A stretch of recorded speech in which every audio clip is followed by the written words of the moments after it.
In a small town carved between gentle hills and whispering winds, lived a widowed woman named Mama Grace. She was in her late 50s with calloused hands and kind eyes that hid decades of silent battles. Her late husband had left her with little, just an old manual sewing machine, their unfinished dreams, and a daughter named Alina.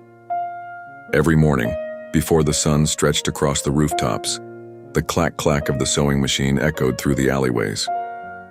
That sound, rhythmic and gentle, became the heartbeat of the neighborhood. It was her way of surviving and dreaming. Alina was brilliant, top of her class, full of life, and always speaking of becoming a medical doctor. But school fees were rising and the world didn't seem to care about dreams stitched in thread. One evening, after finishing her 18th straight dress for the week, Mama Grace sat down and did what she hadn't done in years. She cried. Not because of pain, but because of the weight of almost giving up.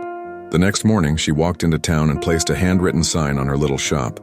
Every stitch tells a story, sewn with hope.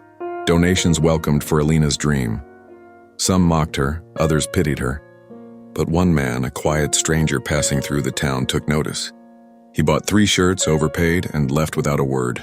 A week later, a letter came in the mail. It was from a charity foundation. That stranger was the director. Her story, only the sound of her determination, had reached him. They offered Alina a full scholarship, not just for her to study, but abroad. Mama Grace looked at her old sewing machine and whispered, "You never failed me." Alina became a doctor years later, but she always kept that sewing machine in her office, a symbol of a mother's love that stitched her future one thread at a time. Moral lessons. Sometimes the quietest efforts speak the loudest in the right ears. A parent's love doesn't need grand gestures and just consistency, faith, and sacrifice. Never underestimate the power of a simple tool and an unwavering heart. Dreams stitched with hope often outlast storms stitched with doubt.